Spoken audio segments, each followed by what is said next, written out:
Hello there guys, welcome to another my live video. So I want to know from your own perceptions what you think Bruno Fernandes will bring to Manchester United. Now from my own perception, I think he will be a great addition to the squad. I think Bruno Fernandes will provide us goals from that midfield. He's also very composed, he can also create chances and he can also provide assists. And we are now of course closing in on a deal for Bruno Fernandes, and we are seeing him as an adequate replacement for Paul Pogba. Now, I think, we should orchestrate on putting Bruno Fernandes in that number 10. I think at Sporting Lisbon he was wearing that number 8 shirt, but we need to put him in that number 10 because obviously he can play in Lingard's position, Pereira's position and Juan Mata's position, and of course they are not that consistent. I've been keeping up to date of what's been going on with Bruno Fernandes on a regular basis. He is set to undergo his medical sometime today. Fabrizio Romano, who's an Italian journalist, he confirmed this yesterday. But Manchester United and Sporting Lisbon have come to an agreement on the fee. Man United are going to pay around €55 million up front, with around 25 million in add-ons. 25 million euros, sorry, in add-ons. And I think, these add-ons are based on, his appearances. Us qualifying for the Champions League, and I think some of the add-ons include him like finishing in the top 3 of the Ballon d'Or. So it's 80 million euros in total. So I think 80 million euros equates to around 68 million, is it, or something like that, in pounds sterling. But obviously, Sporting Lisbon have remained ruthless over their valuation. This is what they've wanted, for the entirety of the January transfer window. So, we should have signed Bruno Fernandes at the beginning of the window. We should have also signed him last summer. Last summer, the main explanation why we didn't get Bruno Fernandes is because, Sporting Lisbon wanted £70 million. We was determined to only pay £50 million for the player. Don't forget Liverpool, Tottenham, Man City all went in for Bruno Fernandes last summer. And last summer, at one point, City were close to getting Bruno Fernandes and that. So, yeah, he's flown to Manchester today, like I said. I think his contract has been sorted out. I presume he's going to sign around a 5-year contract with the club. So he is going to be under contract with the club until 2025. And I think he's actually now going to be our 7th most expensive player in history is Bruno Fernandes. So that's been officially confirmed. But he did say he's always been keen on a move to the Premier League. He hasn't played in the Premier League as yet. So this is going to be his first time in the Premier League in that Bruno Fernandes. So this is a new era for him. He's going to be playing amongst different players. And, he's made the right decision by coming to Manchester United. And, I know we've been inconsistent in the last 6 or 7 years, but we are still one of the biggest clubs in the world. And, we can still attract players to the elite level.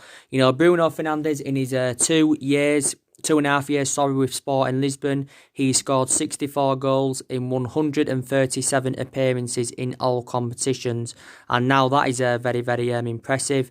I think he scored 32 goals in all competitions last season. And I think he played around 19 times for Portugal. Also won the Portuguese Super Cup with Sporting Lisbon. When he was younger, don't forget, he spent the entirety of his career in Italy with Novria, Udinese and Sampdoria. Sporting Lisbon are going to make a huge profit on the player, because they got him from next to nothing. They only paid just over £7 million from Sampdoria. But I knew, this was going to happen. It was just, it was just being patient, basically. I knew this was going to happen in the end for the majority of the window, but like in the last, couple of days, Bruno Fernandes' move to Manchester United looked dead in the water. Bruno Fernandes did play against Martimo not too long ago. Obviously, now that is his farewell appearance, for Sporting Lisbon. But he came out after that game, did the Sporting Lisbon boss, and he did say he wasn't sure, if that was Bruno Fernandes' last game. But, Sky Sports were coming out yesterday saying that, we'd increased our offer twice in the past 24 hours or so. So then I knew it was going to happen, basically. We had our first bid turned down. I think our first bid was around 42 million up front with around 8.5 million in add-ons. But it's confirmed that Ed Woodward and the Sporting Lisbon president have now agreed a deal. Don't forget Barcelona came in right at the end. They was planning to hijack our move for Bruno Fernandes because obviously it said Barcelona were in talks with Sporting Lisbon yesterday. These were stemming from this was stemming from the Spanish press. Barcelona proposed on signing him in the summer. They wanted to sign him until 2025, but the plan to get him and then put him out on loan, put him out immediately on loan to Valencia, so they could get a deal over the line for Rodrigo. So I think Barcelona offered a slightly bigger fee, a bigger offer, sorry. But, we just run the race for the player, basically. So I think Barcelona coming in right at the final hurdle. I think, basically, that's convinced us to meet Sporting Lisbon's valuation. I've also got to credit George Mendes because, he's also, been working hard on getting Bruno Fernandes' transfer to Manchester United completed. Don't forget he's been in Manchester quite a few times to get this deal over the line. So it should be made official today. It's when he's had his medical, then he will be officially a Manchester United player. But like I said, I'm excited about the prospect of him coming in. It is a straight cash deal. Obviously, earlier on in the window, Sporting Lisbon was saying that they wanted Marcus Rojo as part of the deal. They also said they wanted... Well, there was talk saying that Andres Pereira could be part of the deal and that. But, he's going to fit our transfer strategy perfectly because Solsjaker did confirm he still wants to continue the policy of recruiting young players in like he did do last summer. And also, we've got a lot of young players in the squad now as it stands, basically. So Bruno Fernandes will complement our midfield well, and it'll be even more better when Pogba and McTominay come back from injury. So that will be very, very good in that. So Bruno Fernandes is our first signing of this year. He's our fourth signing overall under the Ole Gunnar Solskjaer era. And so Solskjaer has recruited 4 players into Manchester United in 3 transfer windows because this is Solskjaer's third transfer window as Manchester United manager. But, I'm very, very delighted with Bruno Fernandes coming in. I think we also need another midfielder. I think we now need a defensive midfielder, and there's obviously other areas in the squad as well that do need to be addressed. But I probably presume that Bruno Fernandes is only the signing that we're going to make now in this January transfer window. So obviously, we'll focus on trying to get more players in the summer. Also, in the summer, we'll consider getting rid of more players because I think Solskjaer does expect more departures, basically. Solskjaer recently came out, and I think he was saying that, the number of players that we've been linked with throughout this January transfer window, he's never even heard of them, basically. This is what Solskjaer had said. But he says, we're not just going to get players in for the sake of it, to satisfy our, frustrated fans, because, there is a lot of Man United fans that are, infuriated with what's going on and that. But we know that obviously, more signings are needed than Bruno Fernandes. But like I said, we'll look to do this in the summer and that. Manchester United need to try and get a striker in on loan before this January transfer window does end. Because obviously, the main explanation why we need to try and get a striker in is due to the injury to Marcus Rashford.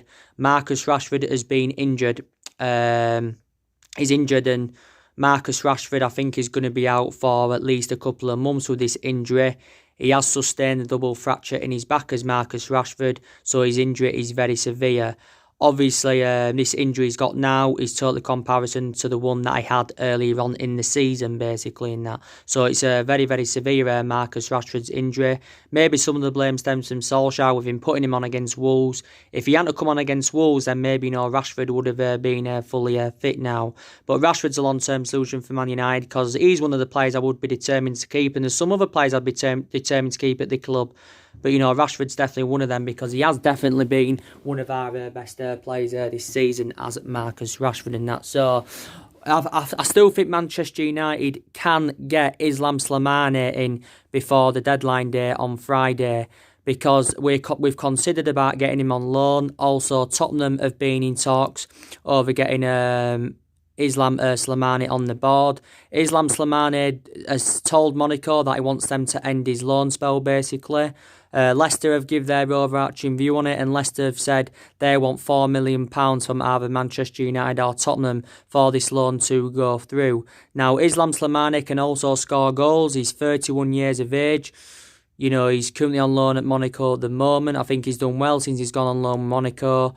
He had unsuccessful loan spells at Newcastle and Fenerbahce. Before that, he was at, obviously, at Sporting Lisbon. Leicester actually paid £36 million for him from Sporting Lisbon. No, sorry, not 36 million, 28 or 29 million pounds, sorry, they paid for him from Sporting Lisbon. But I think, he's considering maybe making a move to Tottenham. By the way, Tottenham have signed a couple of players now. It's been confirmed today that they've signed Steven Bergwijn from PSV. They've also signed Giovanni Lo Celso on a permanent basis, and They've got you got Gedson Fernandes early on in the window from Benfica, and I think that's on an 18-month loan. But I think Tottenham then do have the option to make the deal permanent. Obviously, Tottenham needed a few signings anyway because Christian Eriksen, of course, joined Inter Milan. But the main explanation why Tottenham want a striker in is due to the injury of Harry Kane, and Harry Kane is going to be out for quite some time, and that's that's the main reason for that basically. But we have got a few players who we could go in for in the summer. We're still admirers of James Maddison. He's a player we could go in for in the summer. Obviously, Ben Chilwell, who's a left back, we could go in for him in the summer. Because I think actually, Solskjaer has got some element of concerns about that left back position. Obviously, following the departure of Ashley Young. Also, Luke Shaw's struggled for consistency and he's sustained a lot of injuries as a Manchester United player. I know that we've got Brandon Williams, but Brandon Williams is still inexperienced, but I still think he's done well since he's come into the senior squad. We've got Diego Dalot that's just come back from injury, so overall we've got a variety of fullbacks in the team, so maybe in the summer it would be beneficial if we could recommend a left-back in. Possibly we need a right winger. I don't think we need a centre-half from my perception. I think we look okay in that central defensive area. We've got Maguire, and I think since the arrival of Harry Maguire, he has addressed our defensive deficiencies. I know we overpaid for Harry Maguire. We paid, £80 million for him. But, I still think he's done really, really well. And obviously now he is our permanent captain.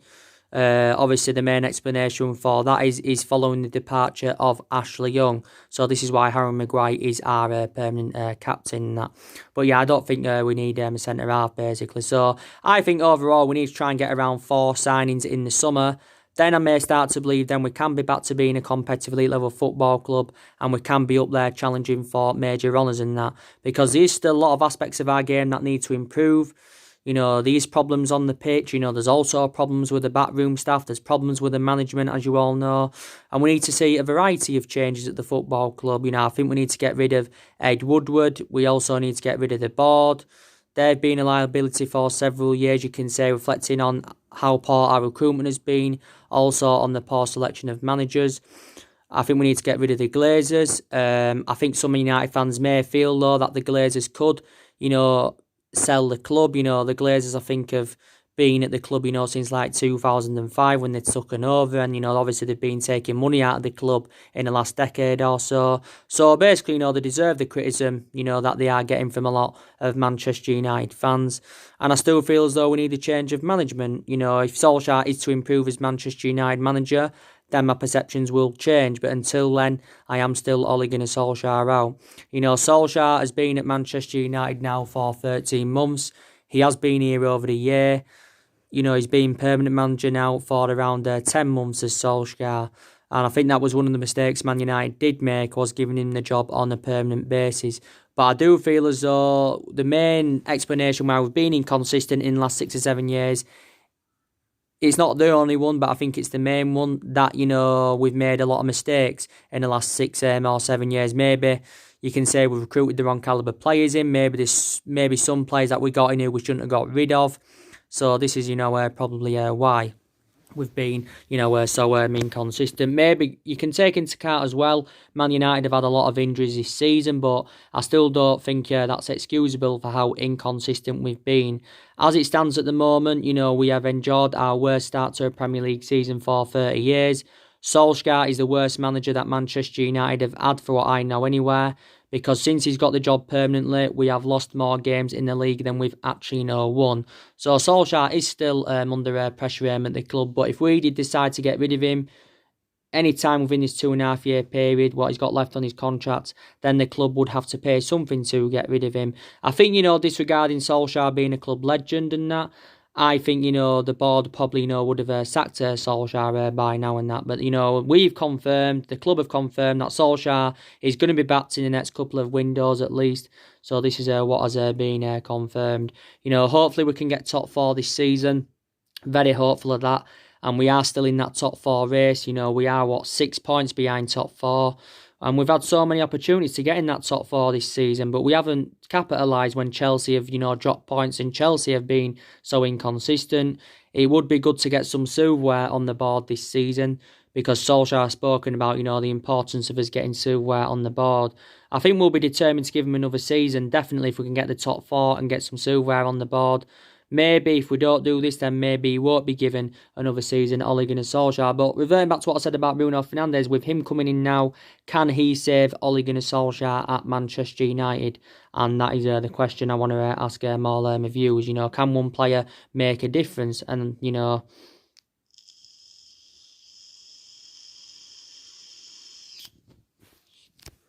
can one player make a difference? And, that is the question, basically. So, like I said, we won't get rid of Solskjaer yet. But like I said, my element of concerns about him, he's tactically naive. For the vast majority of the season, he's been tactically naive. He doesn't have a plan A. He doesn't really have a plan B. But there again, there's some aspects of me, that do credit him. And, whether his managerial tenure at Manchester United works out or not, we'll never forget what he has done for the football club, because he was a great player for the club for 11 years. He flourished under Alex Ferguson's guidance. But I just feel as though as a manager, he's totally comparison to how he was as a player. But, totally comparison. Because Solskjaer, for me, is too inexperienced, hasn't got that proven pedigree. Obviously, I've got the same perception on Michael Carrick, who's one of the coaching assistants. He's inexperienced, but I think in terms of a player, he was very, very good for us. Kieran McKenna, too inexperienced. So, for me, we need to see a variety of changes at the football club, definitely in that. And, so hopefully, Solskjaer at some point can start replicating what he did in that 3-month period when he was the interim manager, because when he was the interim manager, Solskjaer was so good for us, and I thought then he was the right manager for Manchester United. But there again, not always the right solution, sacking managers persistently, because we've already sacked 3 since the Ferguson era.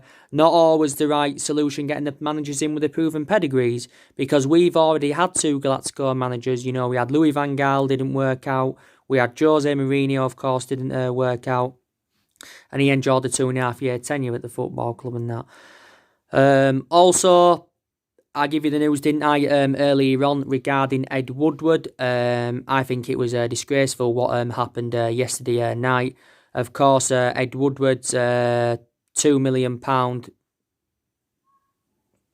mansion in Cheshire, had obviously, been vandalised by allegedly, was it around 20 hooligan Man United fans or something like that, went and vandalised his mansion. Of course, launched fireworks and smoke bombs there and that. And that is out of order, basically. No one got hurt because, like I said, Ed Woodward wasn't in at the time. I think Ed Woodward's got kids as well, but he wasn't in at the time. But like I said, the police are investigating this.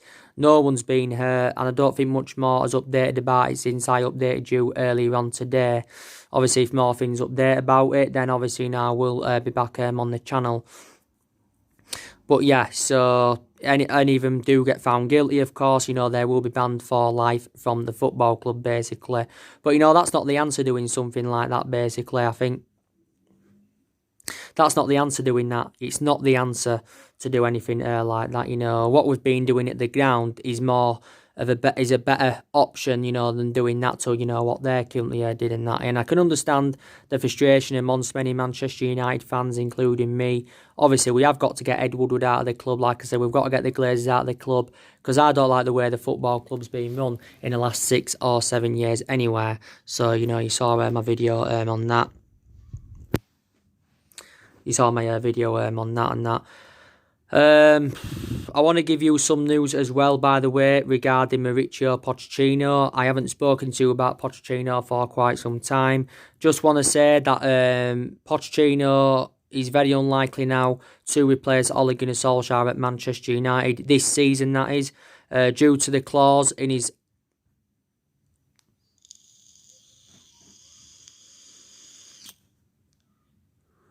in his Tottenham exit package. If Pochettino is to get a job before the end of this season, then Tottenham are entitled to £10 million in compensation. Obviously, we've been long admirers of Mauricio Pochettino. Don't forget after the sacking of Jose Mourinho in December 2018, we went in for Mauricio Pochettino. But, the main explanations why our preference was Solskjaer is because Solskjaer did well in that 3-month period as interim manager, was a cheaper solution, and plus Solskjaer knows the club well. I think overall Pochettino is a better manager than Solskjaer, but we won't be recommending him in, well, not this season anywhere. He actually could get another job somewhere else, and Pochettino did indicate out his next managerial job will either be in England, so he'll remain in England, or it will be Spain, because a couple of weeks ago Barca were in for him, because they'd sacked Ernesto Valverde. Speculation of him going to Munich. Real Madrid have also been long admirers of him. But he did say even if Pochettino was to be recommended into Man United, he said, he wants to take control of the transfers. He also said that he doesn't want Ed Woodward as the director of football, basically. And Pochettino did say when he got sacked from Tottenham last year, he wanted an immediate return to management, basically.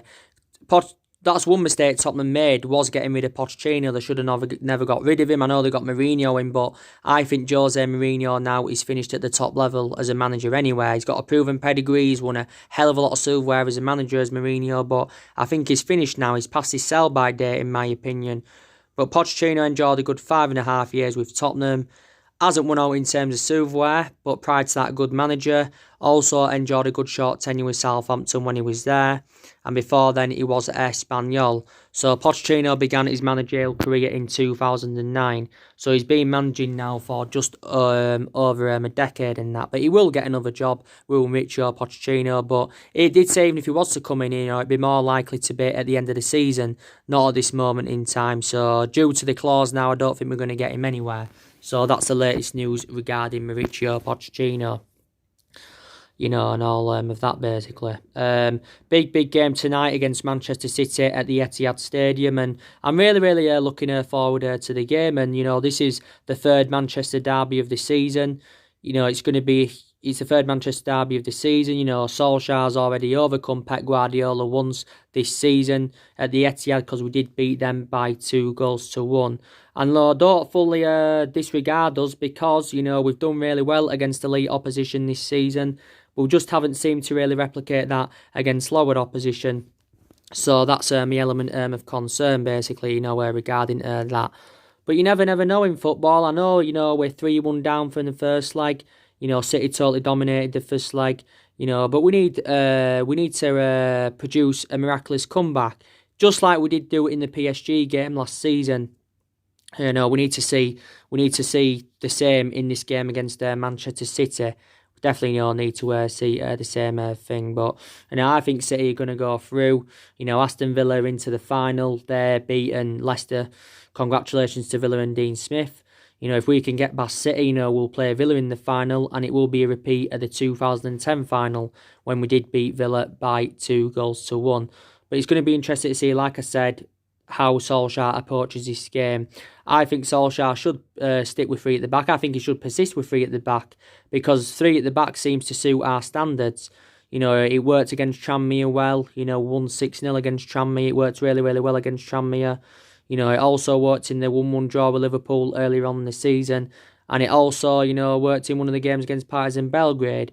On a regular basis this season, Solskjaer has been going with that 4-2-3-1 formation, but it hasn't really seemed to suit our standards. And even though Hargreaves believes, from his own perception, that Solskjaer should stick with 3 at the back. But whether he does or not, I do not know. Whether he does or not, I don't know. But he'll make some changes anywhere from the 6-0 win against Tranmere. But Solskjaer took no risk against Tranmere. He, named a lot of first teamers.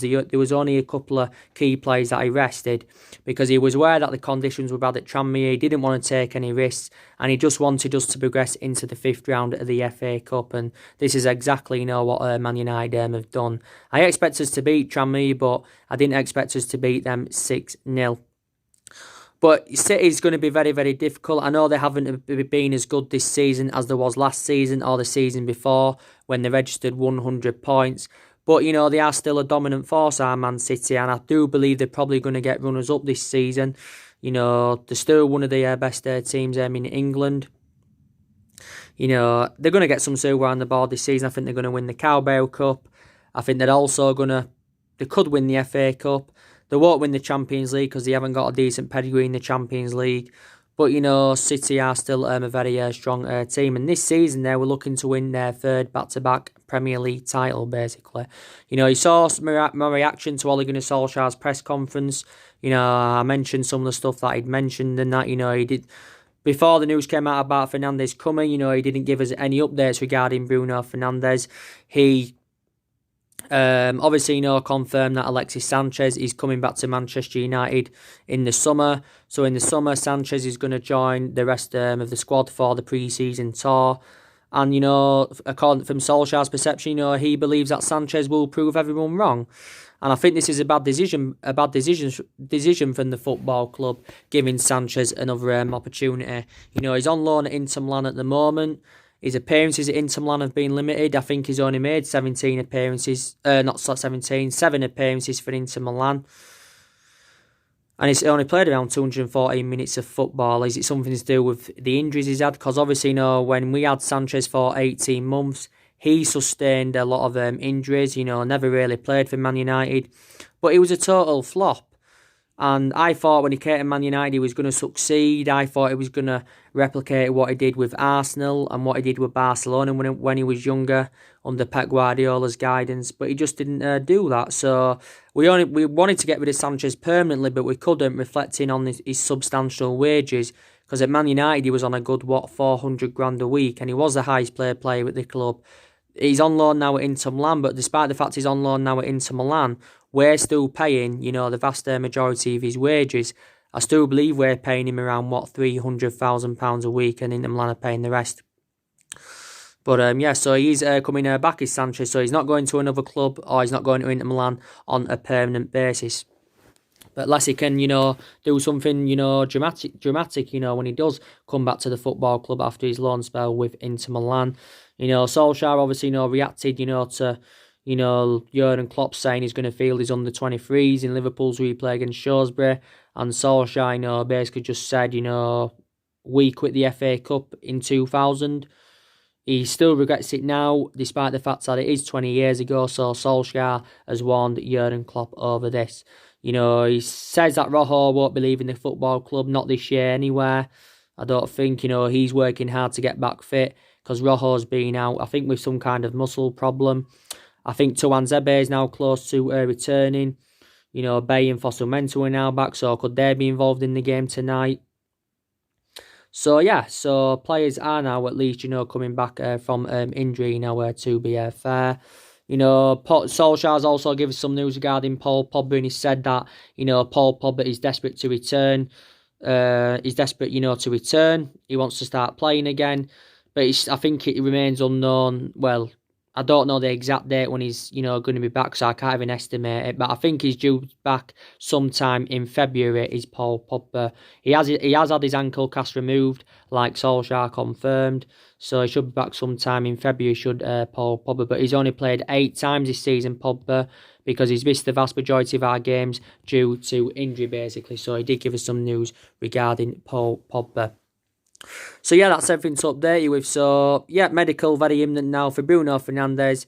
He is going to be officially a Man United player. Whilst I'm talking on this video, he could have had his medical, who knows. But very, very delighted about him coming in. And at last, we've got the player that we wanted on the board, because he has been our number one priority target in that. Like I said, preview for the Leicester-Chelsea game is going to be coming up. That should be sometime tomorrow. And all that, so anyway, guys, drop your comments, likes below on the channel. If you do, consider subscribe. As always, take care, God bless you all again soon.